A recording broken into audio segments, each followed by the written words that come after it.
Então vamos. Eu acredito, não sei se todos estavam na aula, que a gente fez P1 e P2 lá na prática. Como eu não tenho certeza disso, eu vou abordar novamente os termos topográficos para essa aula ficar gravada, tá? Se surgir dúvida alguma coisa, só ressaltando, pode interromper, não tem problema. Então, vamos lá. Essa frase aqui, gente, eu acho ela bastante interessante, porque eu busquei, ou eu passei a colocar essa frase nas aulas, porque é o seguinte, pessoal, na hora que a anatomia começa a apertar, o pessoal começa a perguntar muito para que quer anatomia na vida, tá? Anatomia, ela é um pré-requisito para outras profissões. Então, daqui, ó, conhecimento de anatomia não é um fim em si, mas um pré-requisito para o sucesso da prática médica. Tá? Então, eu quero ser cirurgião, você precisa de anatomia. Eu quero ser clínico, você precisa de anatomia. Eu quero ser inspecionista, você precisa de anatomia. Tá? Uma série de áreas da veterinária, elas exigem anatomia. Eu quero ser patologista, você precisa de anatomia. Tá? Então, isso daqui a gente vai usar para alguma coisa. Então, só ressaltando aquilo que eu falei lá na aula da semana passada. A gente utiliza a anatomia para aquela especialidade que você quer buscar. Então, por isso que é interessante, o quanto antes a gente tentar descobrir aquilo que a gente tem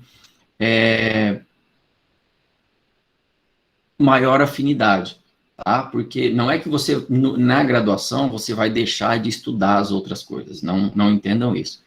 É que no momento, vamos supor, eu gosto de reprodução de vaca leiteira.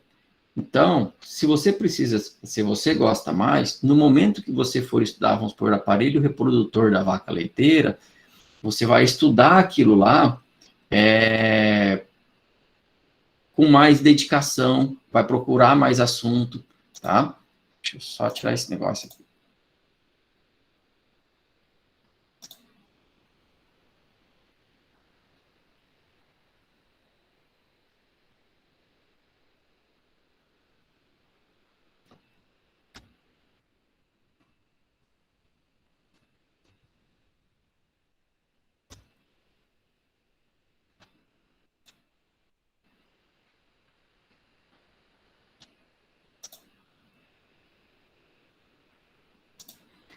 Então, é essa parte aqui. Vamos lá. Então, aqui, ó. Ela deve ser corretamente considerada como a base sólida de toda a arte da medicina e como sua introdução essencial. O que acontece? O pessoal gosta muito de pular etapa. Por exemplo, agora, às quartas-feiras, eu vou dar aula para o pessoal de técnica cirúrgica. Eles querem muito ir para a técnica cirúrgica, mas, às vezes, eles não se preocupam tanto em estudar anatomia. E aí, no momento que se depara lá na frente com algum tipo de problema, tá? Ou com alguma complicação cirúrgica, a falta da anatomia naquele momento atrapalha o cara a resolver o problema, tá? Então, a gente deve, assim, estudar anatomia constantemente, tá? Principalmente esses profissionais que querem pegar essas áreas. E para os outros, estão dispensados? Não, você não sabe o que vai mudar lá na frente. Por exemplo, eu conheço pessoas que na época da graduação odiavam animais pequenos, cão e gato, animais de companhia. Hoje, o cara vive de atender animais de companhia. Então, assim, eu vou ter que estudar tudo? Não, mas procurem, por exemplo, não dispensar aquilo que está disponível para vocês ao mesmo custo. Entendam o seguinte, a faculdade, gente, é como se vocês fossem num restaurante self-service. Você entrou lá, você pagou R$50 para comer. Se você chegar lá e comer uma folha de alface, uma fatia de tomate, você vai pagar 50 conto. Se você detonar no rodízio, comer sobremesa, tudo que tiver disposto, você também vai pagar 50 conto. Ou seja, se você só comer o tomate e o alface, aquilo dali vai ser muito mais caro para você, proporcionalmente, do que se você comesse tudo. E na faculdade é a mesma coisa. Quanto menos vocês aproveitarem aquilo que a faculdade vai oferecer para vocês durante a graduação, mais caro fica a cada parte daquilo que vocês estão aprendendo. Então, assim, quanto mais oferecer, aproveitem mais até certeza daquilo que vocês querem seguir.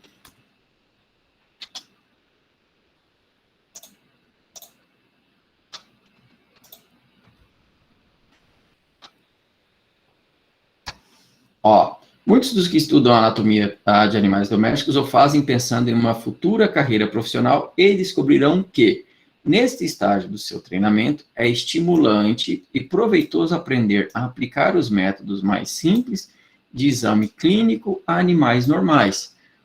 O que é isso daqui? Quando eu tive aula de semiologia, né, meu professor falava o seguinte, que a partir do momento que você começa a estudar veterinária, você deixa de fazer carinho no cachorro. Tá? No momento que você passa a mão no cachorro, passa a mão no cavalo, seja lá qual animal que você vai estar ali acariciando, no momento que você começa a estudar, você já não passa mais a mão simplesmente. Vamos supor, você vai passar a mão na pata do cachorro. No momento que você passa ali, você já verifica se os dedos estão normais, se as articulações estão normais, se os ossos estão íntegros, tá? Então, o que acontece? Você não precisa esperar o grandioso dia para você começar a treinar a veterinária. A grande maioria das pessoas, se não todas, em um lugar ou outro tem contato com algum tipo ou alguma espécie animal, tá? Então, é por esses animais que a gente começa a verificar, tá? Você começa a passar a mão, aí vamos supor, no momento que a gente estudar lá a esqueleto apenticular, você passa a mão, você vai sentir a espinha da escápula, aí o tubérculo maior do úmero, e aí vocês vão sentindo esses acidentes anatômicos, e ali a gente vai aprendendo ao que fazer, tá? Vai treinando a mão, porque tem muitas coisas, por exemplo, que a gente é subjetivo, né? Algo pesado para mim é leve para outra pessoa e talvez muito pesado para uma terceira. Algo frio também. Ó, um exemplo. Uma vez teve um cara que ele trabalhava com reprodução. E aí, ele foi, né, no período que isso aconteceu, não fazia tanta inseminação artificial por tempo fixo como faz agora, a IATF. E aí, o que aconteceu? Todos os animais que aquele funcionário da propriedade inseminava, não fecundava. Tá? Aí tinham que repetir a inseminação. E aí o que aconteceu? Foi alguém, né, da empresa, não sei qual distribuidora de sêmen da época, foi lá para verificar o que estava acontecendo, porque eles viram que o problema era com aquela pessoa diretamente, não com todos os sêmens daquela central. E aí chegou lá no momento, o que aconteceu? O cara que ensinou, a mulher que ensinou aquele cara a inseminar, ela erroneamente, ela media a temperatura da água com o dorso da mão. É assim que a gente faz para ver a temperatura de água, de leite para criança, para filhote. O cara também fazia isso, mas o que acontece? O cara trabalhava no serviço pesado há muito tempo. Então, assim, ele não colocava o dorso da mão, ele mergulhava o dedo na água, e para ele aquilo lá não estava quente, e ele esquentava. O que aconteceu? Ele estava cozinhando o sêmen. Ao invés de descongelar, ele estava cozinhando. A água estava a temperaturas altíssimas, e aí ele jogava o sêmen lá dentro, e aí ele cozinhava, ou seja, ele matava o sêmen, na hora que ele colocava na vaca, não fecundava nada, porque o espermatozoide estava tudo morto. Beleza? Então, a gente vai treinando ou vai adaptando. A nómina anatômica veterinária, tá? Ela surgiu lá em 1968, né? Surgiu não, foi sua primeira publicação. E assim, para que existe isso daqui? Isso daqui é uma forma que eles encontraram de unificar os nomes das estruturas. Tanto é que a nómina anatômica veterinária, salvo engano, ela é publicada até hoje em latim, tá? Então, o cara descobriu alguma nomenclatura nova, ele vai lá, descreve o nome dela em latim, e aí cada país interessado vai lá, pega aquele termo em latim e traduz para a sua língua nativa, tá? Por que é isso daqui? No momento que a gente vai descrever alguma estrutura anatômica, ou eu vou descrever algum procedimento em relação a uma estrutura anatômica, o que acontece? Se não houver um padrão de nome, ninguém consegue aproveitar nada, tá? Pensem agora na situação que a gente está passando. Se não houvesse um padrão de nomenclatura que os pesquisadores utilizaram para desenvolver a vacina do Covid, até hoje não tinha nada. Porque imaginem o seguinte, vamos supor, se em um país vírus chama vírus, no outro chama composto B, no outro composto C, no outro composto J. E os caras não sabem exatamente o que significa cada nome desse em cada local. Como é tudo unificado, facilita a comunicação, tá? Então, por isso que criaram a Nómina Anatômica Veterinária. Então, aqui, a anatomia, tá? Nada mais é que o ramo da morfologia, ou seja, o estudo da forma, tá? Que estuda, ó, estrutura, topografia, interação funcional dos tecidos e órgãos que compõem o corpo. A anatomia sistêmica, né? O nome sistema já diz a sistemas, por exemplo, sistema urinário, sistema endócrino, sistema cardiovascular, tá? Algumas literaturas agrupam diferente, mas de forma geral eles são assim. Ou seja, a estrutura e órgãos que desempenham uma função comum, tá? Então, aquilo que eu comentei na aula passada, o porquê, por exemplo, que o conteúdo das minhas provas, eles são cumulativos, tá? A não ser que a turma atinja a média 7. Pelo seguinte, ó, porque existe uma conexão geral entre a estrutura e a função do corpo. Vamos supor, se eu fraturei a minha tíbia, né, e eu não recebo analgesia nenhuma, nenhum tipo de tratamento, eu fico em estresse constante, aquela fratura, que é num sistema músculo-esquelético, né, ou num sistema locomotor, vai interagir com o meu sistema nervoso central, aquilo vai me deixar nervoso, vai me deixar irritado, e aquilo vai interagir com o meu sistema endócrino. Tá? Por exemplo, eu, por estresse, eu vou produzir muito cortisol, que vai cair a minha imunidade, vai baixar a minha barreira, aí, por exemplo, eu vou começar a ter infecção intestinal, infecção respiratória, ou seja, sistema digestivo, sistema respiratório, ou seja, tudo é inteirado, tá? Não tem uma coisa, por exemplo, se eu mexer aqui, não dá problema lá, para vocês terem a ideia da interação que existe entre as partes do corpo. Se eu, dependendo da cirurgia que eu fizer no olho, eu posso alterar o ritmo cardíaco do paciente, tá? Só para vocês terem noção de como as coisas são. A taquicardia ou pressão alta, se eu pressionar o globo ocular com a face palmar dos dedos, eu posso baixar a frequência cardíaca com isso, tá? Mas não é qualquer apertadinha, é uma apertada com força, né? Isso é chamado de reflexo óculo-cardíaco. O que acontece? Entre o sistema visual e o sistema cardíaco, existe uma conexão que é promovida pelo sistema nervoso. Então, tudo é inteirado, tá? Os sistemas, eles são divididos por didática, tá? Mas existe interação entre todos os sistemas. Ó, de um ponto de vista anatômico, o ensino da anatomia sistêmica, tá? Também representa uma anatomia comparada, de preferência limitada a mamíferos e aves domésticas, tá? Aqui a gente trabalha muito mais esse aqui, ó. Muito mais mamíferos, tá? Por uma questão mais regional. Ah, e se der tempo? Se der tempo, a gente trabalha aves. Ok?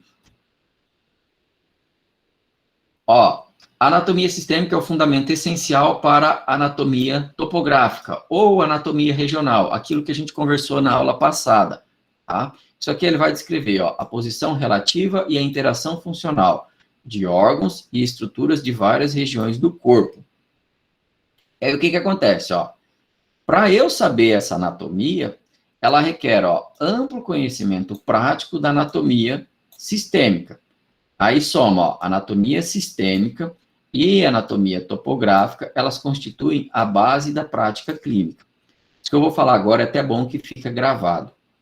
A maioria dos alunos, na hora que chegam nas disciplinas de clínica médica de pequenos animais, clínica de ruminantes, clínica de equinos, clínica cirúrgica e patologia clínica, geralmente se embola. Porque o que que acontece? No momento que a gente começa a estudar as clínicas, o que que elas estão fazendo? As clínicas nada mais é do que a junção de todo aquele conteúdo que foi ministrado nos semestres anteriores. Então, o cara vai, né, o aluno ele vai ali se estruturando, tá? Aprende anatomia, aprende fisiologia, aprende bioquímica, aprende farmacologia, aprende patologia, e aí no momento que ele chega lá na clínica, vamos supor, na clínica de pequenos animais, a professora de clínica, ela vai exigir tudo isso. Para quê? Para você saber, vamos supor, por que que determinada doença causa vômito, causa diarreia, causa coceira, causa isso, causa aquilo.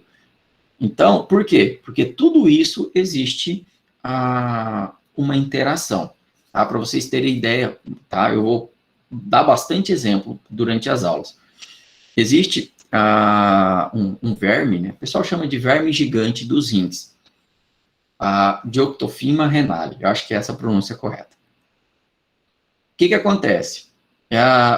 O animal, né, o cão, quando ele ingere esse verme, ele é pequenininho, e aí o que que acontece? Ele desce pelo trato digestivo. No momento que ele desce pelo trato digestivo, que ele passa no estômago, que ele vai para o intestino, geralmente ele sai do intestino e ele vai para o rim direito.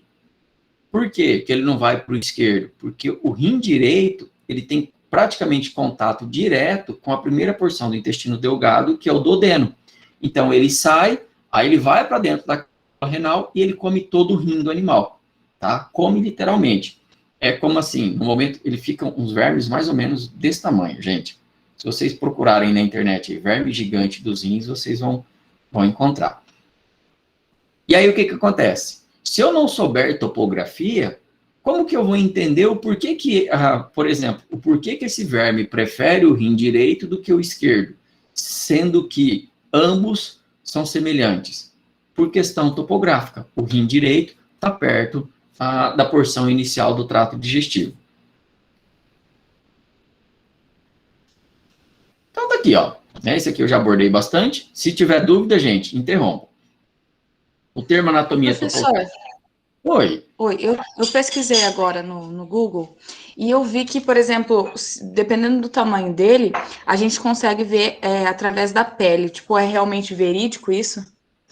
Uhum. Uma vez a gente tirou um ali na Unigran, porque o que que acontece? Ele sai, geralmente, ele vai para o rim.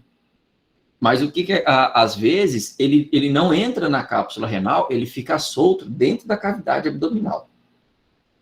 E aí teve e aí acontece, a bolsa escrotal, né, dos mamíferos domésticos, ela tem comunicação direta com a cavidade abdominal. E aí, quando o proprietário levou, ele achou que era uma neoplasia, um câncer, alguma coisa que tinha no testículo do cachorro. O que que foi aquilo? Ele desceu, né, através do canal inguinal, ele desceu para a bolsa. Então, você via o verme dentro da bolsa, assim. Não é comum ver na pele dessa forma que eles estão falando, mas se ele superficialmente ficar, a gente consegue ver. Ele deve ter mais ou menos assim a espessura do meu dedo, e acho que acho que geralmente a fêmea que é maior. Mas, ó, 20 centímetros, 30 centímetros, acho que eles chegam tranquilamente. Eu não sei o que está descrito na literatura. mas é o tamanho dos vermes que a gente tira ali. E aí, assim, esse rim direito não existe mais, tá? Porque ele come todo o rim, ele fica dentro do saquinho. É como se fosse o seguinte, o pessoal que pesca aí vai entender o que eu estou falando.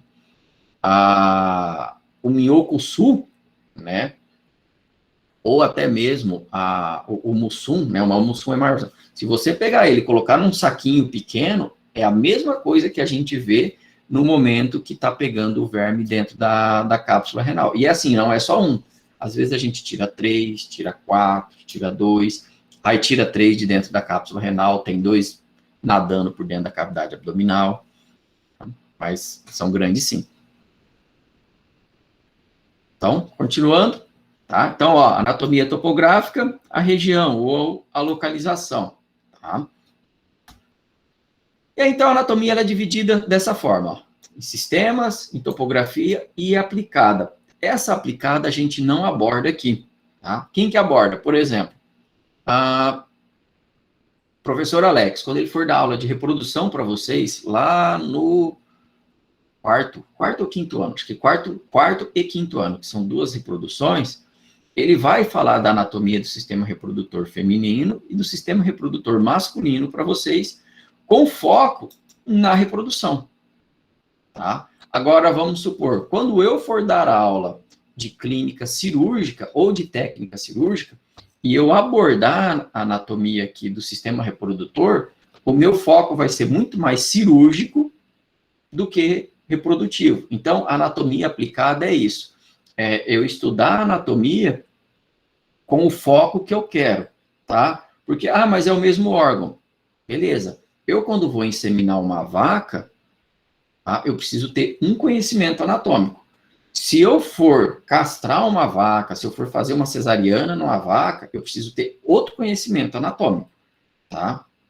Mas é tudo dentro do útero, mas o foco é diferente, tá? Por exemplo, assim, para o cara que insemina, para ele não interessa quantas camadas a parede uterina tem.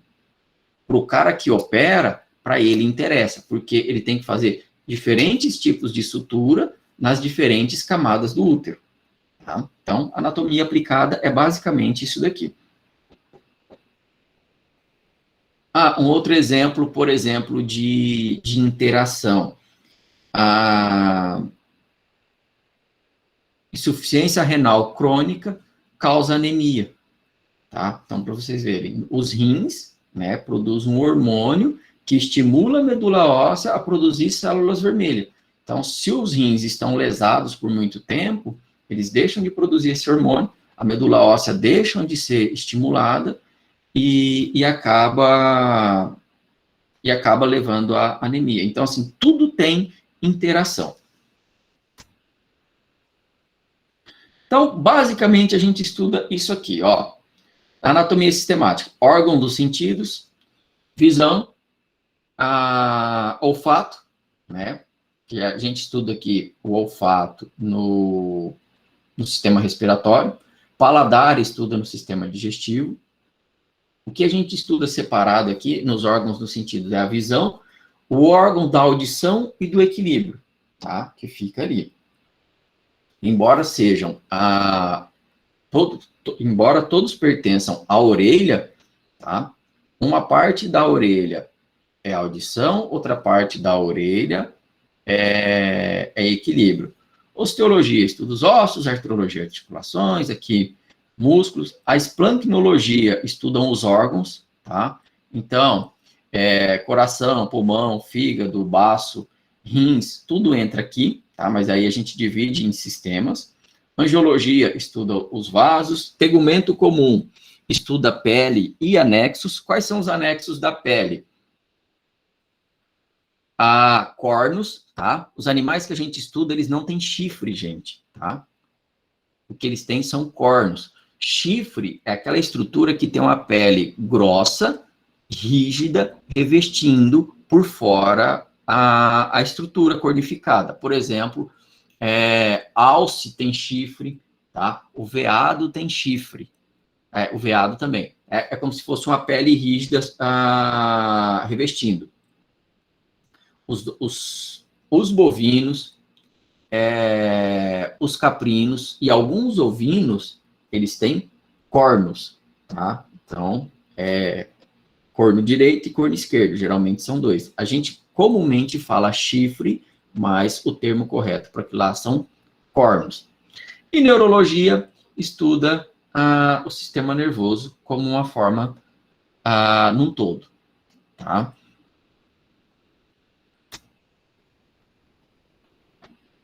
Aqui, ó, vai designar os métodos pelos quais as posições relativas, tá, são rigorosamente determinadas. Aqui são os nossos animais domésticos, tá? Equinos, ruminantes, aí vem ovinos, caprinos e bovinos, suínos, carnívoros, cães e gatos, tá? Se houver alguma dúvida, gente, entre esses aqui, me pergunta, tá? Mas esses aqui, de forma geral, tá? Não é regra. Geralmente são os animais que possuem lã, tá? Aqui a ovelha, o carneiro, o borrego estão aqui. Aqui nos caprinos tá a cabra e o bode, tá? Aquele um que tem o chifrinho e tem a barbichinha. Então, em gatos, que todo mundo conhece, beleza? Equinos é somente cavalo e égua, tá? Aqui não entram os outros animais, por exemplo, burro, mula, bartoto, esses animais. Porque para entrar esses animais seriam equídeos, tá? Então eles não estão aqui, embora algumas vezes eu ainda comente sobre esses animais, tá? Mas os livros de anatomia eles falam mais dos equinos, tá? E aproveitando aqui, vocês vão notar que a maioria das literaturas que tem em veterinária, a não ser aquelas que são destinadas a cães e gatos mesmo, ou a ruminantes, se for, por exemplo, o Sisson, o Koenig, esses livros, eles falam muito mais de equino do que dos outros animais. Aí eles falam do equino e compara, por exemplo, as outras espécies, tá? Por que isso? Não sei. Eu acredito pelo seguinte, como o equino é um animal que é utilizado para competição, para lazer, era utilizado nas guerras, essas coisas. Então, ele tinha muito mais interesse, né, há muito mais tempo para o homem do que os outros animais. Então, existe muito mais dados, né, ou existia muito mais dados em relação aos equinos do que para os outros animais. Então, por isso que eu acredito que esses livros, eles utilizem o equino como uma referência. Isso aqui, ficou alguma dúvida? Né? Medial, tá? Que é em direção ao plano mediano. O médio, tá lá, ó, que é entre o proximal e o distal, certo? Que tá aqui, ó, o médio. O intermédio, ó, entre o medial e o lateral. E o mediano é o plano que divide em duas porções semelhantes, por exemplo, aqui, lado direito e lado esquerdo, tá? Os links dessas figuras estão aqui embaixo. Dúvidas? Até aqui? Alguma coisa?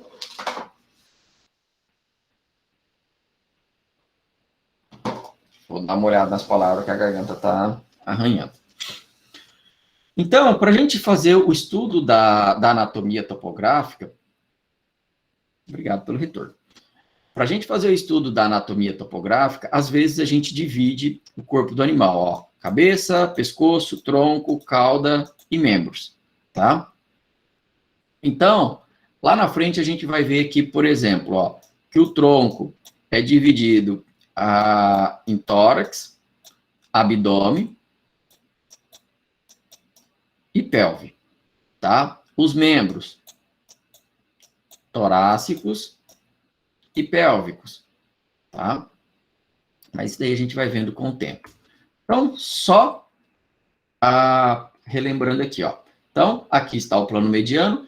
Aquilo que segue em direção ao plano mediano, medial. Juliano? Aquele que se afasta do plano mediano, lateral. Então, se a gente fizer um exemplo aqui, por exemplo, número 1 e o número 2. O mais medial aqui é o número 2. O mais lateral é o número 1. Então, se eu colocar aqui, por exemplo, o número 3. O número 3 é o mais medial de todos os números, enquanto que o número 1 é o mais lateral. Tá? E o número 2, o que, que seria aqui?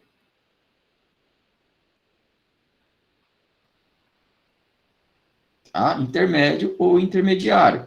Aí aqui, ó, o plano sagital que eu falei para vocês. Eu falei, ó, gente, se tiver só um corte, plano sagital. Se tivesse outro corte aqui, seria o plano paramediano. Aí tanto faz, gente, se o plano sagital tá para a esquerda ou tá para a direita. Tá? É só um exemplo que ele adota aqui. Medial e lateral é a mesma coisa. Eu tanto posso utilizar para esse lado, quanto para esse outro lado aqui.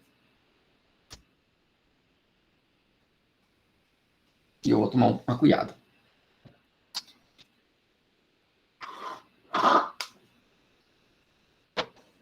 O professor, essas imagens, principalmente essa que está sendo exibida para nós nesse momento, ela vai ficar disponível, tipo, separadamente ou não? Porque eu acho interessantíssimo ter ela no caderno, por exemplo. Principalmente agora no começo, para lembrar tudo certinho. Ó, essa imagem aqui, ela vai dessa forma aqui, eu vou disponibilizar em PDF para vocês. Tá, Eu mas fiz esse desenho tudo antes. Eita, é um desenhista? Não, Rapaz, só para ter no caderno mesmo. Achei que era um desenhista, porque eu sou um regaço para fazer desenho. Ó, dá para fazer, tá? Isso daqui. E aí, isso que eu ia falar, ó. Ou então, printa a tela. Todo mundo sabe printar? Tá? Aqui É no verdade, meu eu tinha esquecido desse recurso. Então, Eu printa. já tirei print e mandei lá no grupo. Olha só, gente, vocês estão ligeiros demais. Vamos lá. Então, aí aqui, ó, mas aqui, geralmente, gente, às vezes eu não coloco de esquecido ou de relaxado, tá? Mas aqui tá a referência do livro, tá? Se eu não me engano, o nome desse livro aqui, primeiro, se vocês digitarem ele lá no negócio da biblioteca da Unigram, vocês acham. Por que é interessante pegar o livro, gente? Eu não sei se isso sou eu que sou curioso, ou a maioria. Dificilmente você vai pegar um livro e vai olhar só aquilo que você foi olhar. Então, uma coisa ou outra você vai ler. Novamente, aconselho. Gente, criem o hábito da leitura, tá? Se não souberem o que ler, já que estão começando na veterinária, vai lá na biblioteca e digita veterinária. Quem gosta de cachorro escreve cão. Quem gosta de acupuntura escreve acupuntura. Digita alguma coisa, pega aquele livro, vocês podem ficar com esses livros por uma semana, tá? Eu não sei se mudou agora o regimento com a pandemia. E carrega esse livro. Você vai, sei lá, almoçar, você vai fazer alguma coisa, você vai não sei o quê, divide a hora do Instagram, do Facebook com o livro, tá? E vão lendo.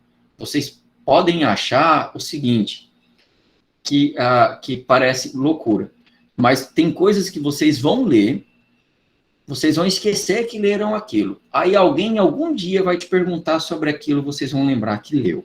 Eu, quando estava na faculdade, como eu andava a pé, o meu critério de escolha desses livros eram os menores, porque eu tinha que ficar carregando o livro na mão.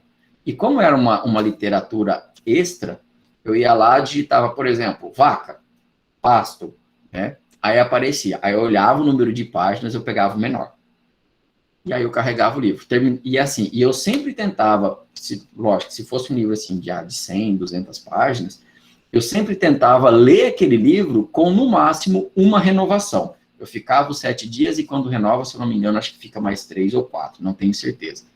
E ficava esse período. Eu tentava ler o livro terminava, devolvia, pegava outro livro. Tá? Isso é muito interessante para vocês que estão começando. Vamos voltar à aula. Então, aqui, ó, só relembrando, ó, aqui que eu estava explicando lá na aula, ó, carpos, tarsos. Até aqui, ó, a parte anterior do membro é cranial, a parte posterior do membro é caudal. Tanto para membros pélvicos, quanto para membros torácicos. Chegou aqui dos carpos para baixo, ó, dorsal, palmar. Aqui no posterior, dorsal, plantar, tá? Não confundam isso daqui. Proximal, mais próximo do tronco. Distal, mais distante, tá? Para cá, cranial, para lá, caudal, em direção ao rosto, né? Ou à face do animal, rostral. Aqui, ó, o que ele fala de plano frontal, aqui nessa figura, ele dá os planos transversos. O que que acontece? O plano transverso aqui, diferente do plano mediano, no momento da secção, ele dá origem a duas porções diferentes, tá? Então, eu fiz um corte. Para cá ficou cabeça, para cá não ficou cabeça, então elas são diferentes. Fiz um corte aqui, para cá ficou cauda, para cá para frente ficou cabeça, são diferentes. Fiz um corte aqui, para cá ficou casco, para cá não ficou casco, são diferentes, tá? Então, os planos transversos, eles dão isso. No livro, nesse livro aqui não, mas no Koenig, que é o livro dessa figura aqui, ó, ele tem uma tabelinha com tudo isso daqui, tá? Aqui é a mesma coisa, ó. Plano horizontal, aí o plano horizontal vai dar duas porções, o plano transversal, ó, aqui a parte de cima da cabeça, ó, dorsal, aí aqui a ponta, ó, oral, a parte de baixo, a ventral, plano mediano, tudo aquilo que a gente comentou. Esse aqui, gente, o pessoal confunde muito, tá? Porque o que que eles falam? Em direção ao eixo. E aí, quando fala abaxial, o que que dá a impressão? De abaixar, não é? Então, axial vai para um lado, abaxial é abaixar.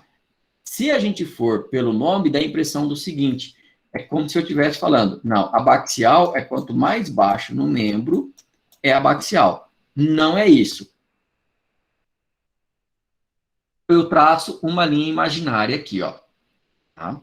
Que se eu pegar o membro, ao invés de chamar de plano mediano, eu chamo de eixo, tá? Se eu me aproximo do eixo, tá? Em sentido axial. Se eu me afasto, é abaxial. Então, o abaxial aqui, ó, lembrem do AB, tá? Eu estou subtraindo ou me afastando do axial, ok? Na minha mão, né? Imagine aqui a mão de bovinos. Um dedo para cá, outro dedo para cá. O eixo é essa linha aqui, tá? O eixo é essa linha. Se eu me aproximo para o espaço entre os dedos, sentido axial. Se eu me afasto do espaço entre os dedos, abaxial. Ficou claro isso, gente? Sim. Muito Sim. obrigado. É bom saber que eu não estou falando sozinho. Sim. Tá. Por favor, não seja igual o cavalo de carreira de 10 metros, tá?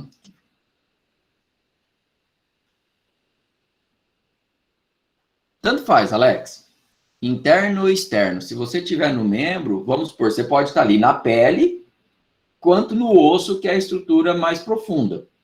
Tá? Vamos supor, se eu quero, digamos assim, dividir aqui o dedo no meio, né? Vamos supor, às vezes, quando o pessoal faz contenção de bovino em decúbito lateral, ou seja, derruba no chão e amarra, às vezes garroteia, e aí tende um dos dedos, né, ou um dos cascos necrosar. Aí a parte que a gente corta aqui para tirar um dedo fora, tá? É a parte axial, ou seja, eu estou próximo do eixo, tá? Então, se eu falo axial, eu estou me referindo ao centro ou distante do centro, indiferente se é interno, externo, superficial ou profundo. Ok? Beleza.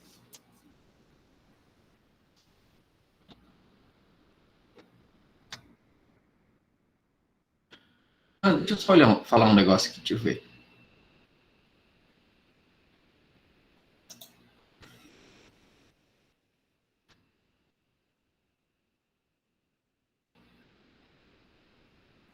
Ô, professor, eu também gostaria de perguntar, não sei se o senhor vai falar mais tarde, mas sobre hoje à tarde, como vai funcionar? A gente vai entrar 1h30 e vai sair no horário Não, normal?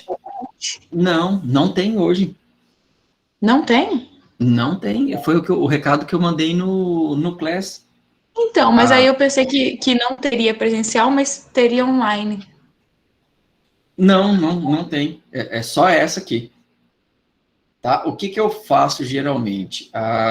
O seguinte, se eu vejo que o conteúdo está começando a querer atrasar, eu utilizo aulas práticas, tá?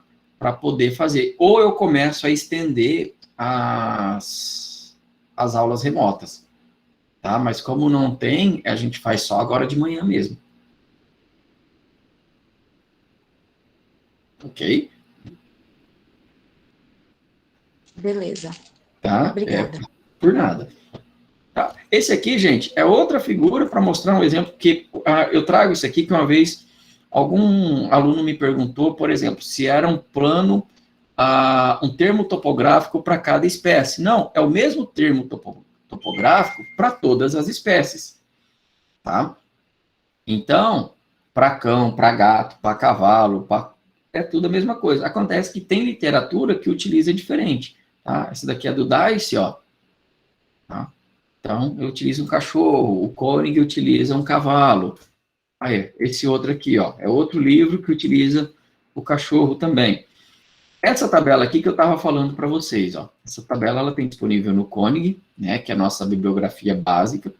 Então, cranial, né, a expressão, o que que ela significa? Quais as partes do corpo que utiliza, ó. Tá? Rostral, a mesma coisa. Aqui, ó, esses. Aqui, ó, da explicação do paramediano e do sagital que eu estava falando para vocês. Por favor, leiam antes de eu começar a explicar. Deixa eu só tirar o risquinho de cima. Aqui, ó. Esse e esse outro. Tá? Então, assim, ó. Qualquer plano paralelo ao plano mediano, porém localizado mais lateralmente. Mais lateralmente do que? Né? Porque se ele é lateral, né, ou paralelo, qualquer plano paralelo próximo ao plano mediano. Próximo do que? Ou seja, aí foi por isso que eu falei para vocês. O que a literatura geralmente fala, ou que eu vejo. Se tiver aqui, ó. Tá naquela figura. Aqui, ó. Como só tem um, plano sagital. Se houver dois, tá? Além do plano mediano, lógico que isso aqui era para ser uma reta, não essa coisa torta. Então, seria plano mediano, plano paramediano e plano sagital. Tá? Então, sempre aquele mais próximo do plano mediano será o plano paramediano. Só tem o plano mediano e mais um. Já volto lá. Então, sempre tem esse aqui, ó, tá? O plano sagital. O paramediano não aparece em todos. Deixa eu pegar aqui. Termo plantar e palmar, tá? Ó, palmar na face posterior, tá? Ou na parte de trás do membro torácico. Palmar, tá? Essa parte aqui. Então, as costas da minha mão, dorsal. A parte de dentro, onde eu fecho, onde as coisas ficam aqui dentro, palmar. No caso dos animais, como eles são quadrúpedes, fica para trás. Beleza? Plantar, a parte da frente, aqui, ó, dorsal, certo? Isso daqui, gente, o que que acontece? É aquela coisa de, por exemplo, assim, como a anatomia humana, ela anda, né? Porque começou o seguinte, começaram as pesquisas com anatomia veterinária. Depois, elas começaram, ou elas vieram com anatomia humana, tá? E aí parou um pouco a veterinária. Então, tem muita nomenclatura que ainda é da anatomia humana. E esses dorsais aqui, eu acredito que seja isso. Por quê? O que que acontece? Se a gente for pensar, se vocês colocarem as mãos sobre as pernas de vocês, a parte de cima da mão é a parte dorsal. A gente com os pés no chão, a parte de cima dos pés é a parte dorsal. Agora, para os animais, não é dorsal, é para frente, tá? Então, assim, mas por que que eles utilizam essa nomenclatura? Porque provavelmente eles ainda não revisaram o termo lá na nómina anatômica para mudar isso daí. Mas eu acredito que isso provavelmente vai ser mudado com o passar dos tempos. Né? Como algumas coisas vão mudando. E o plantar aqui para trás, ó. Mais ou menos os ossos társicos estão aqui nessa altura, tá? Então, daqui para baixo, utiliza o termo plantar para essa parte de trás. Aqui nos carpos, daqui para baixo, utiliza o termo palmar dos membros torácicos. Marcos, ok? Foi aí, Alex? Não, tem umas coisas que é meio chatinha, mas depois a gente pega. Ô, Marcos, o residente, o R1 da cirurgia, que vai ser R2 agora, é Marcos Vinícius também, cara.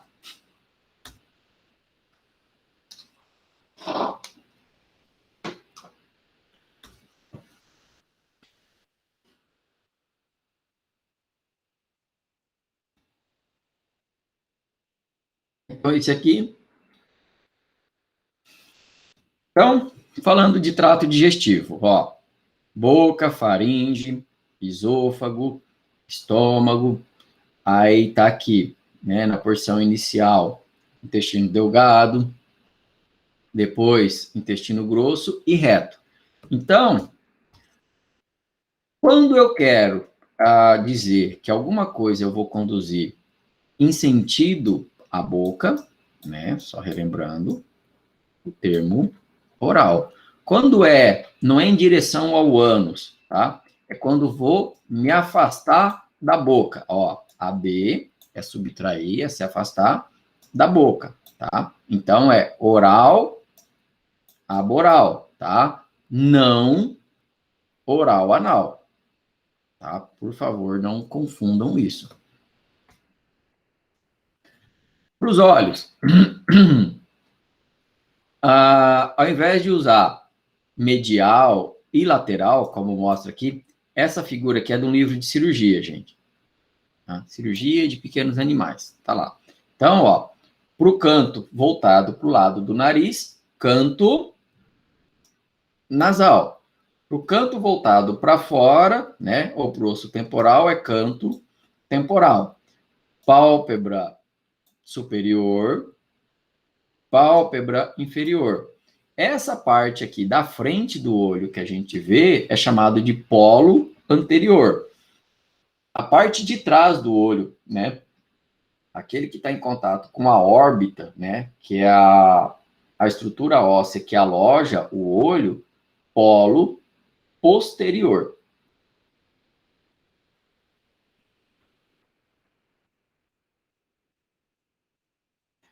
Esses planos de construção, ou plano geral de construção, ele consiste do seguinte: são algumas teorias de como o corpo é formado, tá? A princípio, elas são 4, vou abordá-las. Aqui, o zigomorfismo quer dizer assim, zigo é par, morfos é forma, ou seja, que o indivíduo, ele é formado com a forma, com o lado a esquerda e direita de forma semelhante, tá? Então, assim, ele pega a parte esquerda e a parte direita do órgão e forma de forma semelhante. O metamerismo, eles já falam o seguinte, que daí já é responsável por outra parte de formação do corpo. A formação daquelas estruturas que são formadas linearmente. Qual? As vértebras, porque assim, é uma vértebra atrás da outra. Tá? Então, elas formam uma linha. As costelas, é uma costela atrás da outra. Os membros, membros pélvicos atrás dos membros torácicos. Então, dá essa série linear em sentido crânio, caudal, ou seja, da frente para trás, tá? A tubulação, tá? Que aí eles falam do seguinte, que é a formação de dois tubos, um tubo dorsal menor e um tubo ventral maior. O tubo dorsal, basicamente, é o espaço existente dentro das vértebras, né, da coluna vertebral, por onde vai passar a medula espinal, tá? E o ventral é a caixa do tronco, né, ali onde estão alojados os órgãos, né? Então, é um tubo dorsal, aqui vai a medula, e é um tubo ventral maior. Aqui está a medula e aqui estão os órgãos, tá? Aí forma ali tórax, abdômen e pelve. E a estratificação é a parte que define o seguinte, que o corpo é formado por camadas, basicamente, pele, né, na anatomia macro, pele, subcutâneo, fáscia, músculo, fáscia interna e serosa, tá? Geralmente é dessa forma que é formado se a gente for generalizar tudo. Ou seja, a estratificação é o princípio da formação de camadas. Variação anatômica, tá? Quando fala em variação anatômica, gente, a gente tem que pensar o seguinte, é aquela diferença que tem, tá? Que ela não é uma patologia, que ela não é uma doença nem nada, que ela pode ser característica da idade, da raça, do sexo, coisas dessa forma, tá? Por que é interessante a gente saber que é uma variação anatômica e não que é uma patologia? Porque se for alguma coisa que é uma variação anatômica, eu não preciso tratar. Por exemplo, o salsichinha, né? Os téqueis, o téquel, o bacê, o bacê round, esses animais que têm as pernas tortinhas. Aquilo dali é uma variação anatômica que é comum da raça. Por que é interessante eu saber que aquilo é uma variação anatômica e não uma patologia? Porque, pensa bem, se fosse assim, eu teria que operar e corrigir os ossos de todos os animais ou de todos os salsichinha que nascem com as perninhas tortas. Tá? Então, é interessante a gente saber dessas coisas, tá? O que são variações anatômicas e o que são patologias. Então, variação anatômica são ligeiros desvios do padrão morfológico normal de um órgão, que são denominados variações. Ô, professor, isso Oi. também pode se enquadrar, por exemplo, o pug ou o bulldog que tem o focinho achatado, por exemplo? Uhum. É uma característica da raça, porque o pug, o bulldog, o gato persa, essas raças são os animais braquicefálicos, né? Que tem o focinho curto. E aí tem os acho que é mesaticefálicos, que tem o focinho normal, e tem os dólicos-cefálicos, que tem o focinho longo. Tá? Como diz assim, nenhum é doente no meio dos três. Tá? São variações anatômicas. Aí você pode falar assim, mas os animais de focinho curto, eles são mais predispostos a doenças respiratórias. Beleza. Prognatismo não é variação anatômica, Lucas. Prognatismo é patologia, tá? Porque, assim, eu também achava que era normal desses animais de focinho curto ser prognata. Não é normal. Tanto é que se eles forem, por exemplo, animais de competição, essas coisas, eles são descartados pelo prognatismo. É só voltar aqui, que eu já falo, do prognatismo em cadelas prognatas quando elas vão parir. Do negócio do focinho. O que acontece que, assim, por que esses animais sofrem muito?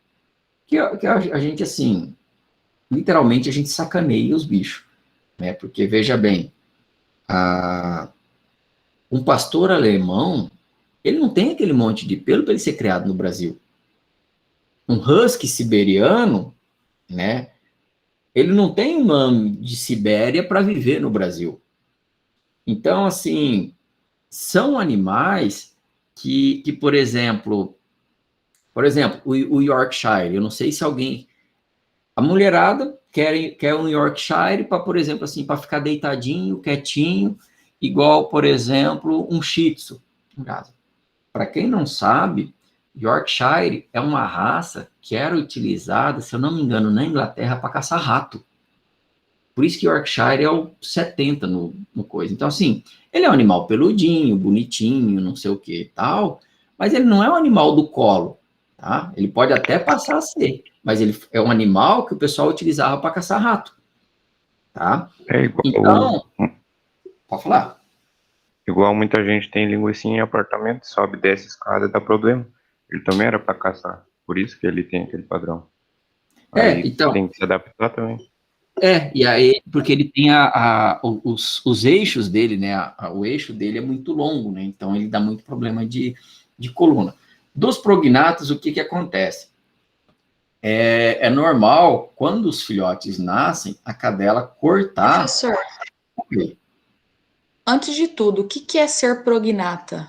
Prognata é que tem o queixo para frente. Os dentes não tá. ficam assim, o dente fica assim, tá? Quando o dente está para trás, é assim, vamos colocar de lado aqui, que acho que fica melhor. Deixa eu ver. Deixa eu colocar aqui, eu consigo ver minhas mãos. Ó, nesse formato aqui, geralmente, a gente não tem essa mordida. Os animais têm. É face oclusal com face oclusal. Essa daqui é a mandíbula, que é a parte de baixo. Quando isso daqui é para frente, é prognata, tá? Quando é para trás, é bragnata, tá? É bragnatismo. E aí, o que acontece? As fêmeas que são bragnatas ou prognatas, elas perdem a capacidade de cisalhamento dos dentes incisivos, de cortar aqui.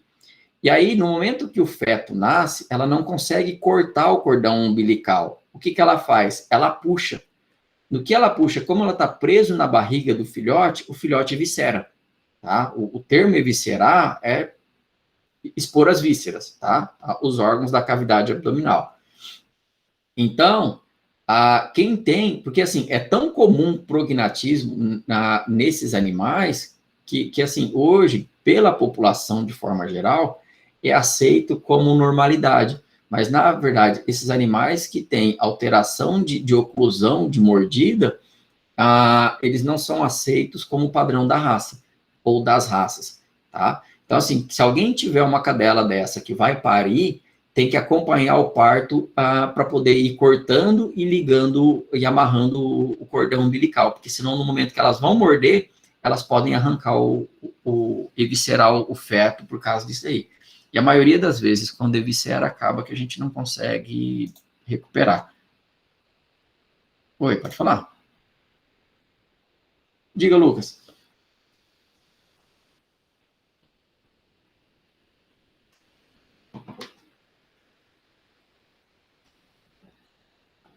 Não sei. Em relação aos lagomorfos, não sei. Professor, Oi. quando a cadela ela é prognata, não tem nada para fazer para corrigir? Que dá para fazer, dá. Aí, assim, é saber como disse, se o tutor está disposto a investir financeiramente nisso. Porque eu não sei se vocês sabem, os aparelhos odontológicos, eles não surgiram em humanos, eles começaram com os cavalos. Tá? E o dente dos cães, tá? E dos cavalos eu não sei, eles têm uma característica diferente do dente dos humanos. O dente do humano, à medida que você vai forçando ele contra a mandíbula, ele movimenta. Por isso que os caras conseguem fazer isso com facilidade. Dos cães e dos equinos, eu não sei se é com essa mesma facilidade.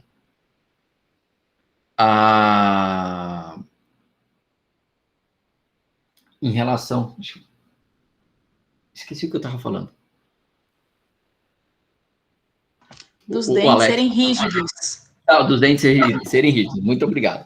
Porque tem isso, assim como também você pode, por exemplo, fazer o corte na mandíbula do animal. Porque, vamos supor, um cachorro ele quebrou a mandíbula. Uma coisa que a gente testa é se ele está fazendo a oclusão de mordida, tá? Se os dentes estão encaixando corretamente, porque se não encaixar, esse animal não come. Tanto é que quando a gente vai operar animal que fraturou a boca, a gente faz um corte assim na lateral do pescoço e entuba por ali, porque no momento da cirurgia eu tenho que testar, ver se a boca do animal está fechando. Porque imaginem só, aqui assim, aqui atrás estão os dentes molares, né? Os grandes lá de trás. Se esse dente ficar torto, esse animal não consegue fechar a boca. E aí ele não consegue comer. Então a gente testa isso daqui. Tá? Então, a gente tem que ver isso daí, e aí já respondendo a pergunta do Alex, não é só na gestação, tá? Por exemplo, dependendo o grau de prognatismo que o animal tem, vamos supor, um cavalo prognata. Esse cavalo ele pode ter até síndrome cólica, porque ele não consegue comer direito, ele não consegue mastigar direito, e ele começa a mandar partículas muito grandes para o trato digestivo dele.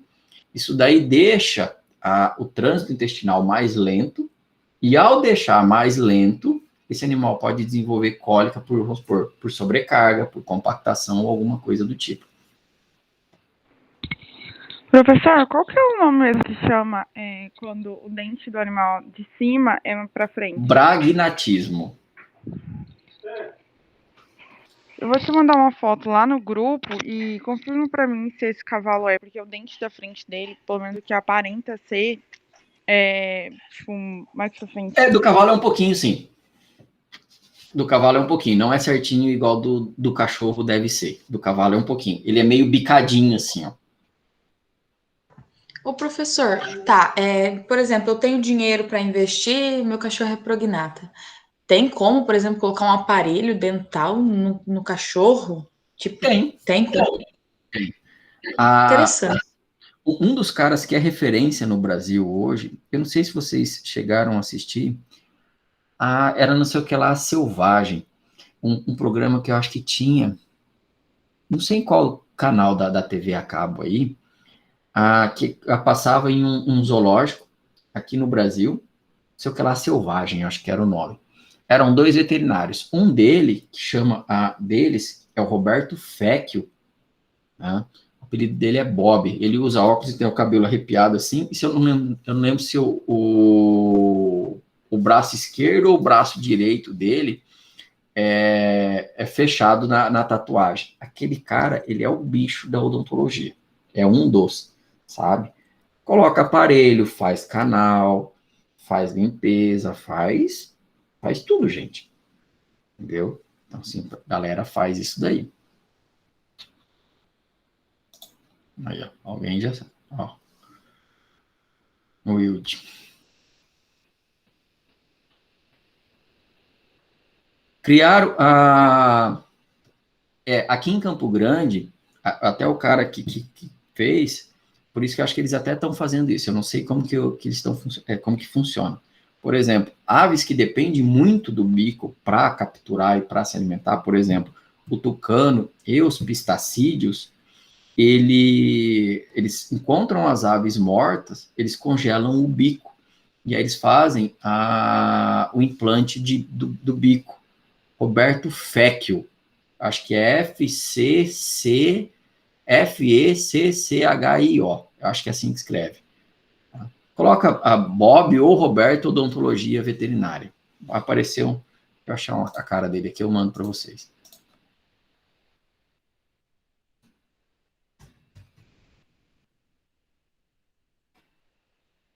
Fecchio Veterinário.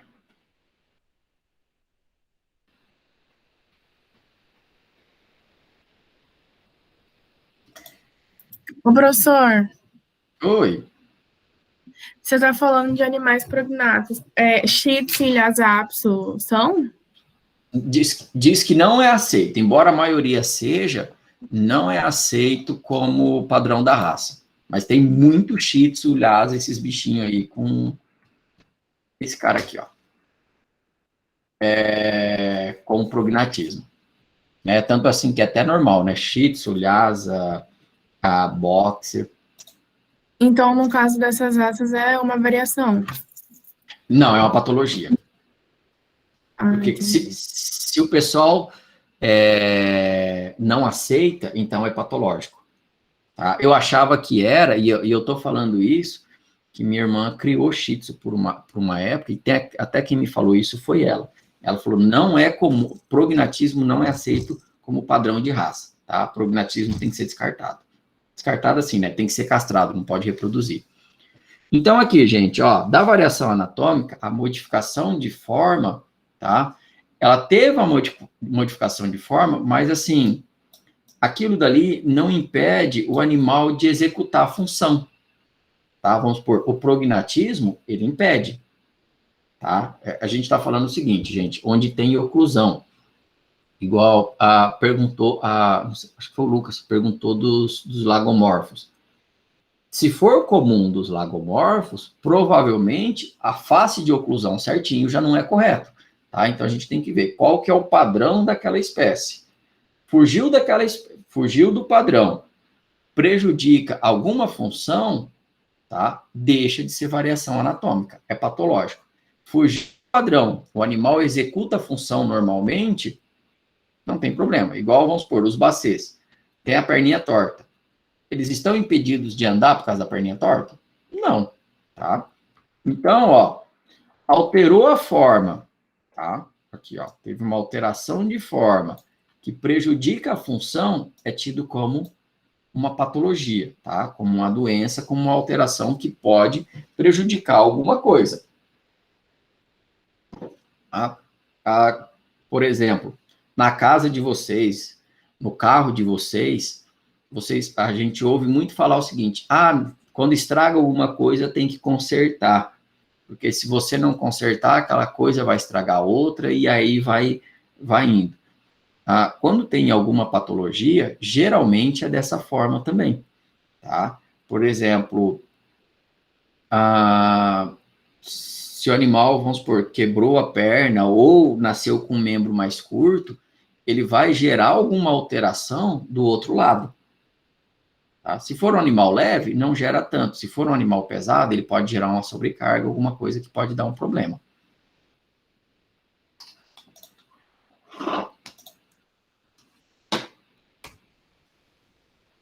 E também tem os órgãos rudimentares nos animais, tá? Que é isso aqui, ó. São aqueles que possuem desenvolvimento melhor ou completo em outra espécie. Um exemplo clássico,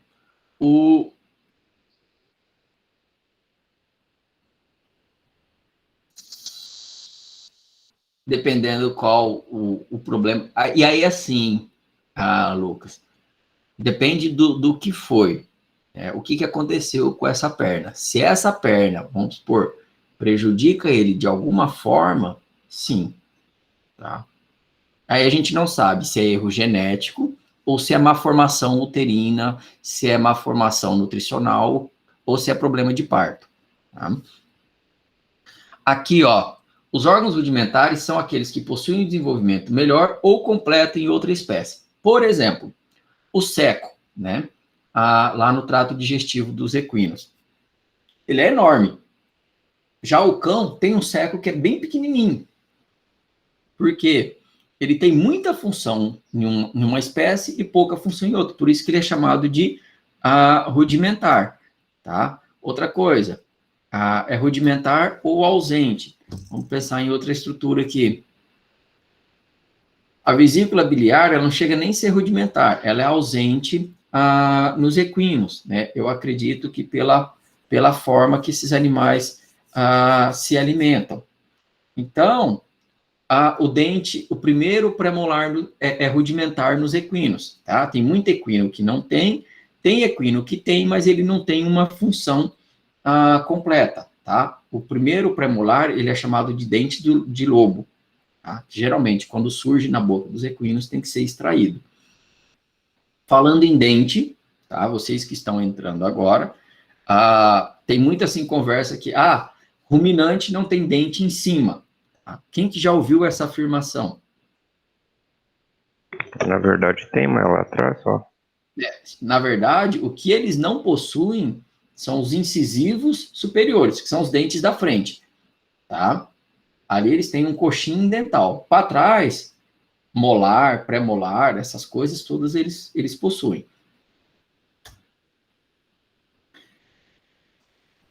Então, aqui, ó, a homologia, né, vai se referir, ó, a estruturas idênticas que possuem a mesma origem e localização em animais diferentes. Tá? Por exemplo, o estômago. Tá? Ó, estruturas idênticas que possuem a mesma origem e localização em animais diferentes. Esse negócio aqui de igual ou idêntico, gente, eu acho meio pesado para a anatomia, tá? Que existe muita semelhança, tá? Mas igual, idêntico, assim, tem muita coisinha para variar para a gente afirmar com essa intensidade. Tá? Por exemplo, aqui, ó, os membros torácicos de um cavalo e as asas de uma ave. Tá?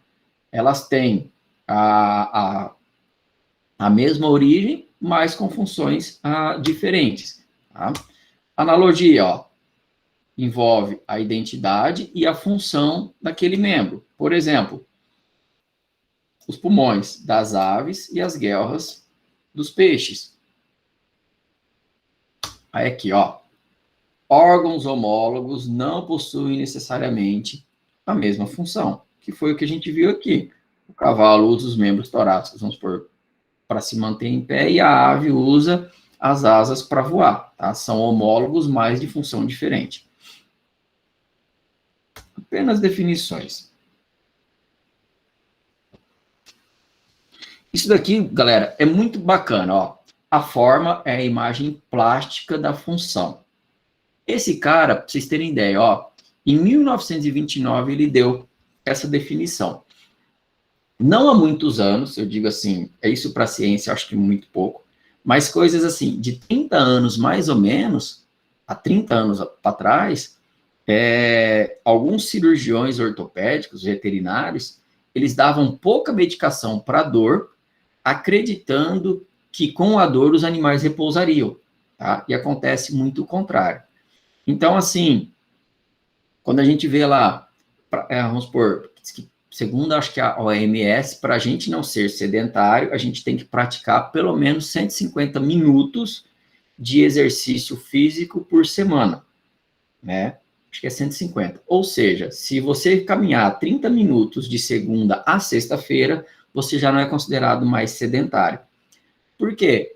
Porque você previne a osteoporose, você previne o colesterol, você previne isso, você previne aquilo.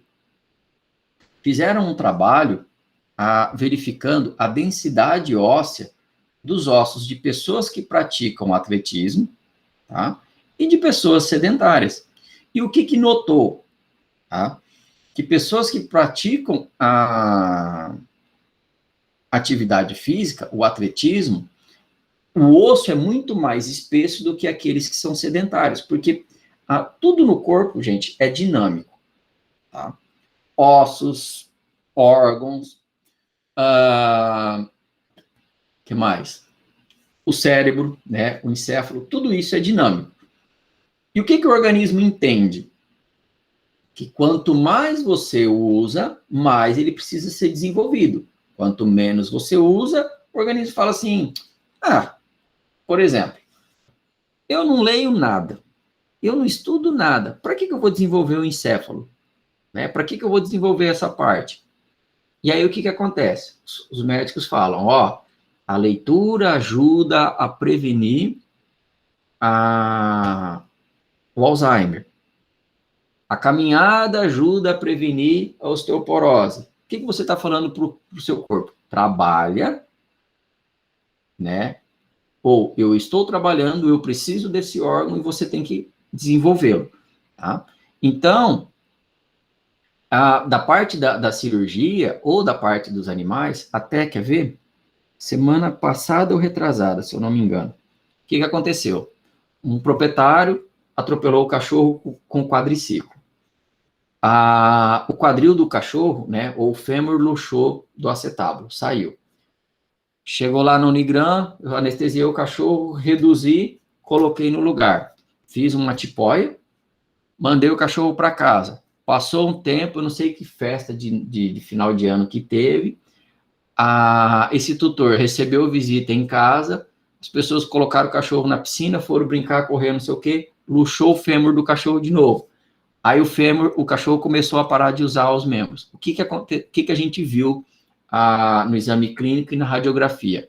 No exame clínico, os músculos começaram a atrofiar, ou seja, porque eles estavam entrando em desuso, e o osso já estava mais fino do que do outro lado. Porque se ele não estava usando, não estava tendo o que é chamado de estímulo pisoelétrico, não tem por que o organismo manter aquele osso naquela densidade. Ele fala assim, para que eu vou manter um osso para suportar, vamos supor, 8 quilos, sendo que ele está mal e mal suportando 2. Então, eu vou tirar daqui e vou jogar para o outro que está suportando mais. Tá? Então, por isso que aqui, ó, a forma é a imagem plástica da função. Ou seja, se você quer desenvolver alguma parte do seu corpo, tá? Dê função a ela, tá? Que ela vai mudar a forma. E aí, o que acontece? Quando a gente opera, né, se alguém já fraturou alguma parte do corpo aqui, vai entender. O que os médicos querem hoje? Ele não quer que você fique lá engessado por 4 meses, né? Sem mexer a perna, não põe o pé no chão. O médico quer, ele te operou hoje, daqui assim, sei lá, 3 ou 4 dias, ele já quer que você ponha o pé no chão, ele quer que você comece a fazer caminhada, ele quer que você mexa os dedos, por quê? Ele entende que você precisa fazer isso, tá?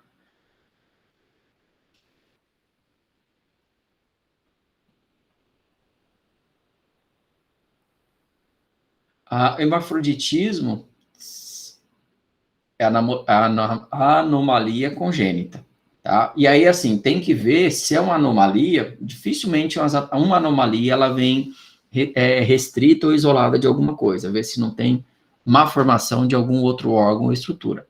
No caso do hermafroditismo, a maioria das vezes é só trato reprodutivo, tá? E aí, vamos supor, remove aquilo que não vai ser utilizado e aquilo, por exemplo, que é a parte do trato urinário mantém. Ó, e aqui, ó, então, em cima dessa forma, e aí diz o seguinte, ó, normal em medicina veterinária humana quer dizer sadio. Em anatomia pode apresentar conotações diferentes. Vamos lá, ó. Pode ser a estrutura mais frequente, por exemplo, mais que 50% sob o ponto de vista estatístico. E aqui o que eu digo? Por exemplo, se vocês, a hora que for fazer o TCC, vamos supor assim, o fígado pesa tantos por cento do corpo, os rins tantos por cento, o rim direito é mais cranial do que o rim esquerdo. Isso daí, eles fazem o seguinte, eles fazem um levantamento em cima do número de animais, e se aquela característica predominar em mais da metade dos animais, eles tratam aquilo como normal. Tá? Ó, a estrutura mais adequada para realizar atividade ótima, e aí entra isso daqui, ó.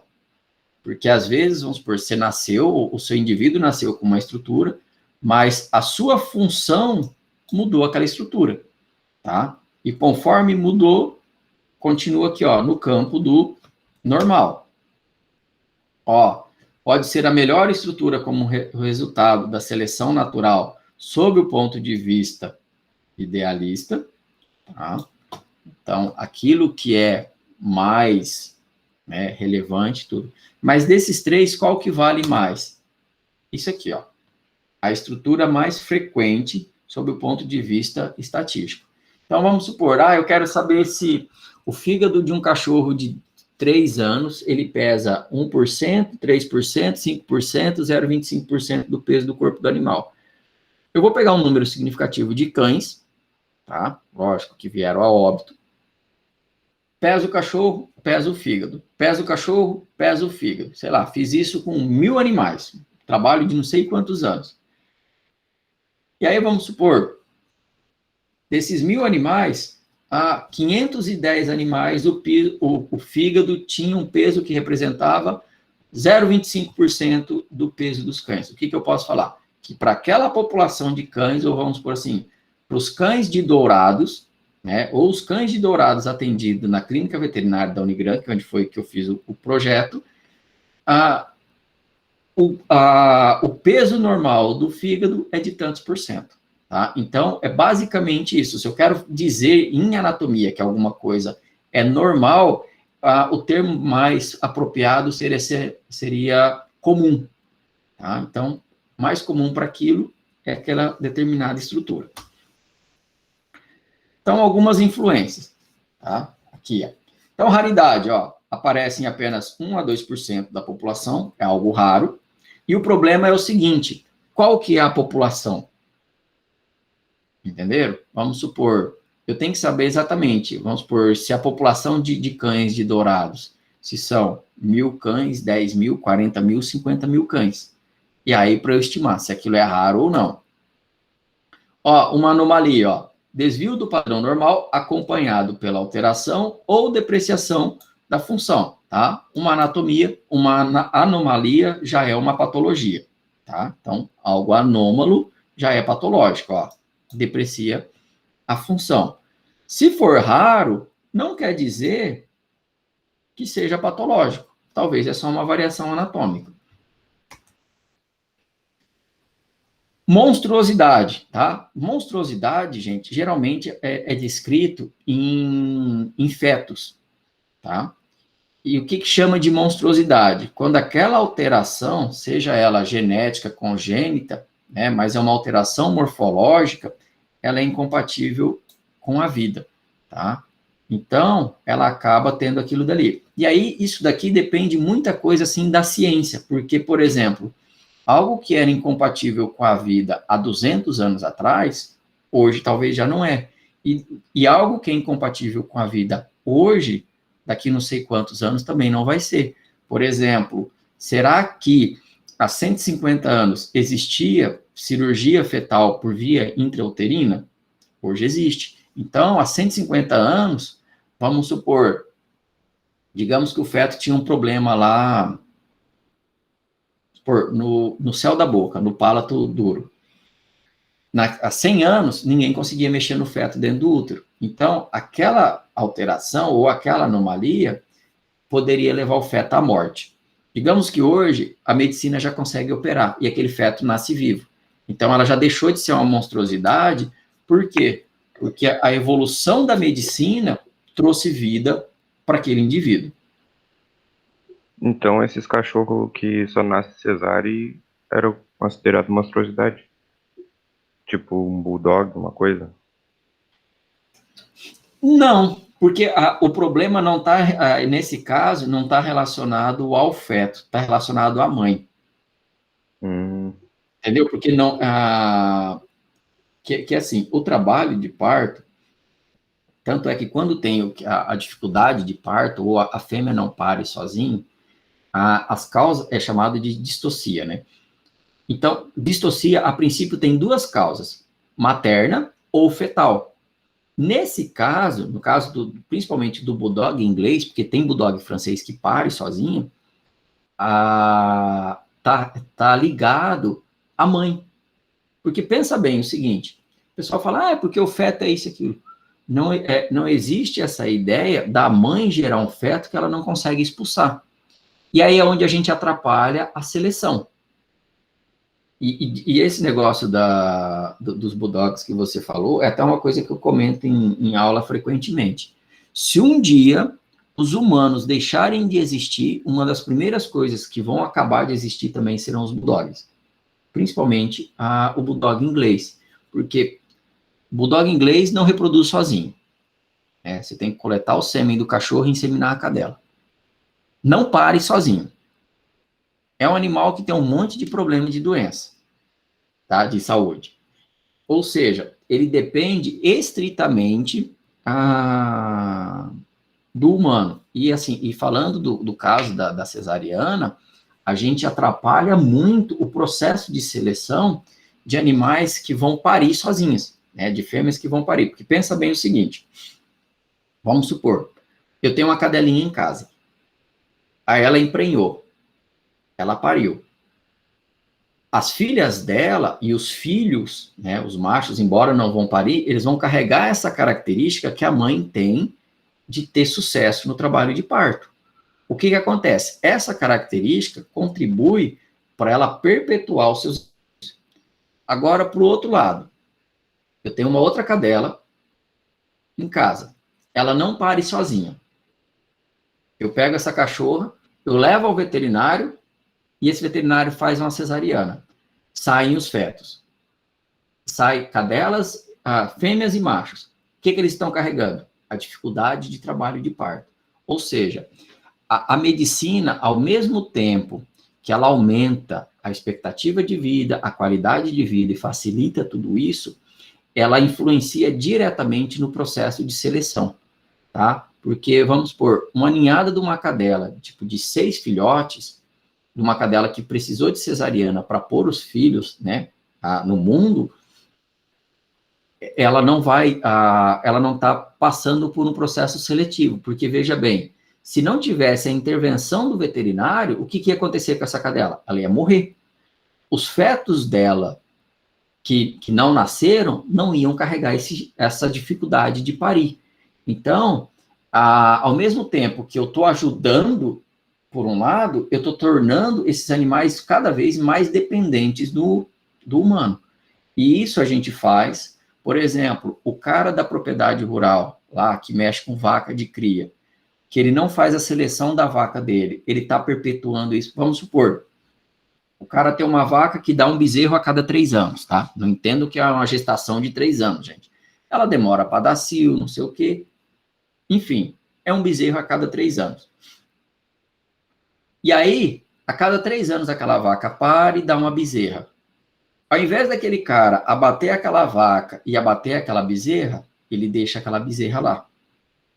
E aí, aquela bezerra, ela vai também demorar para parir. Ou seja, o que ele está fazendo? Ele está perpetuando aquela característica ruim. Então, por isso, gente, se você tem um animal, por exemplo, Shih Tzu, Lhasa, que é mais comum, que tem displasia renal, animal que é prognata, animal que tem a displasia coxofemoral, animal que tem qualquer problema reprodutivo e você reproduz, você está contribuindo para o enfraquecimento daquela raça e daquela espécie.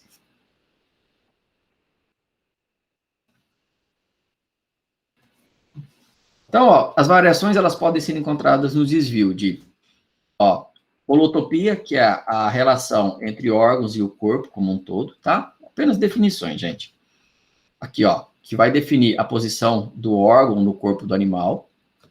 Não é variação comum, mas pode existir. A sintopia, ó, que é a relação da estrutura e seus órgãos adjacentes imediatos. Por exemplo, o fígado está aqui, o rim direito está em contato com ele, o esquerdo está mais para baixo, o estômago está do lado, tá? Então, é a relação, vamos supor, que esses órgãos têm entre si. Tá aqui, ó.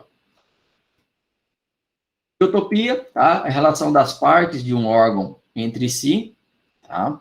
Que é a forma do órgão, vamos supor, o fígado tem um determinado formato, o estômago tem outro determinado formato. E a histotopia, né? Que é a relação das camadas, as túnicas ou tecidos de um órgão entre si. E foi aquilo que eu falei do útero. No momento que eu vou suturar um útero ou alguma coisa, eu sei, por exemplo, que é serosa, muscular e mucosa, tá? Então, ele que vai determinar essa relação das camadas. É por isso que ele fala aqui, que define a composição histológica do órgão.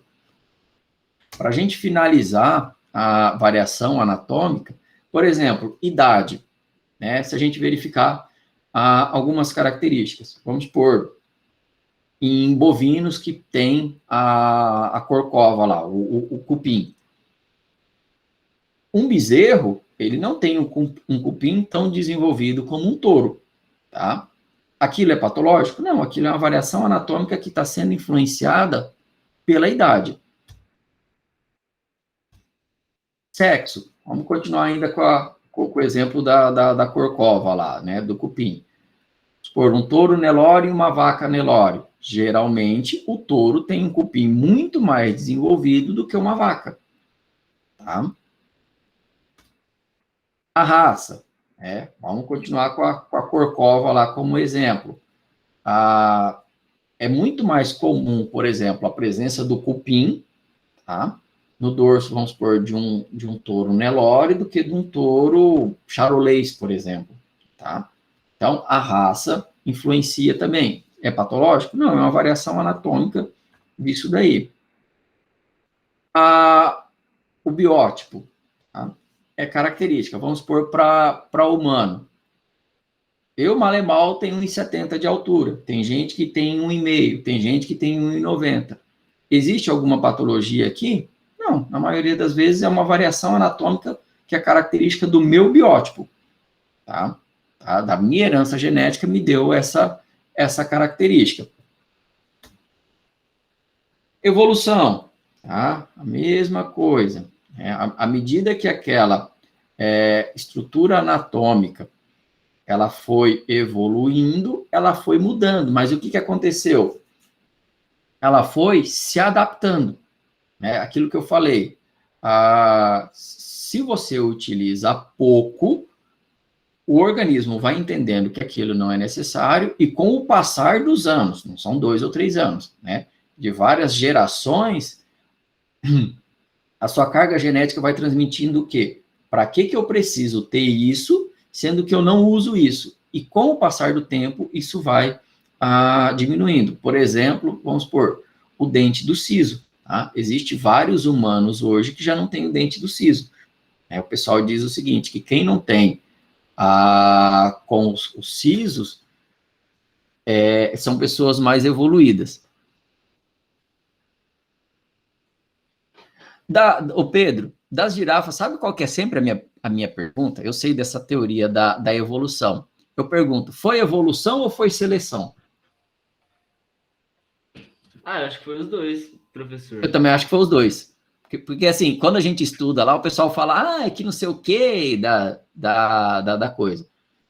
O que eu acho? Que à medida que elas foram evoluindo, elas também foram sendo selecionadas. Porque tinham mais resistência e etc. Exatamente isso. Uhum. É esse pensamento. E o meio ambiente, tá? Vamos supor, se eu passo fome, eu vou ter a variação anatômica que, tipo, os meus ossos serão mais proeminentes do que aquela pessoa que tem uma nutrição normal e daquela pessoa que tem sobrealimentação, ou seja, come além daquilo que precisa.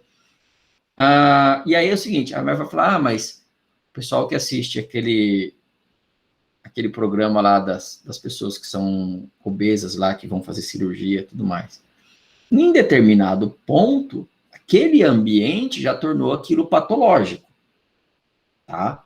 Mas assim, se eu sou uma pessoa magra, se o cara tem o score corporal normal, tem um sobrepeso, mas os 3 conseguem desenvolver funções semelhantes, tá? Ninguém é patológico, é só variação anatômica, tá? Assim como, por exemplo, vamos supor, a espessura dos ossos,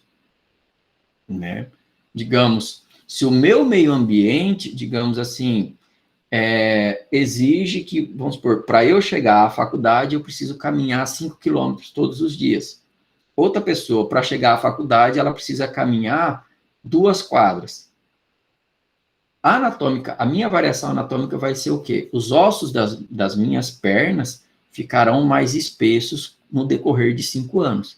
Aquele que caminha menos, ele vai continuar normal, tá? Algum é patológico? Não. Resposta do ambiente. E algumas variações que são específicas de cada espécie. Igual o comprimento do focinho, a presença ou ausência dos cornos, a presença da corcova, tá? Coisas características. E aqui a definição de patologia, tá? Qualquer desvio anatômico e ou fisiológico em relação à normalidade, tá? Lembrem o seguinte, para a anatomia em si, normal é aquilo que é mais comum, tá? Mas qual que é o problema da gente fechar os olhos e ver, assim, o mais comum? Vamos supor, se eu for fazer um levantamento digamos, nenhuma população que tem um problema, a anatomia vê aquilo como comum. Vamos supor, o pessoal que gosta de tipo assim, de cortar o rabo do Rottweiler. E é assim, se eu for fazer o levantamento, vamos supor, de uma região que o Rottweiler ele já nasce sem o rabo, ele não foi cortado. E eu tornei a população daquela cidade, vamos supor assim, Amambai, todos os Rottweilers que nascem, ou mais do que 50% que nascem lá, já nascem sem rabo. Então, para a população de Amambai, isso é normal. Tá? Agora, para a população como um todo, não. Prejudica a função? Prejudica. O cachorro utiliza o rabo para espantar a mosca, essas coisas. Tá? Então, assim, o ruim da gente levar ao pé da letra a normalidade no quesito de mais comum na anatomia é isso. Então, para anatomia, a gente leva esse critério, aquilo que é mais normal, beleza? Agora, para a rotina clínica cirúrgica, tudo aquilo que atrapalha a função daquele órgão ou daquela parte do corpo, a gente trata aquilo como patológico. Ficou claro isso, gente? Sim. Tá? Que é normal para a anatomia e para o restante. Galera, vamos encerrar por aqui, 9h54. Aí eu já vou encerrar aqui a gravação e talvez na hora que tiver alguém tirando dúvida, ela já chega e eu já consigo enviar para vocês.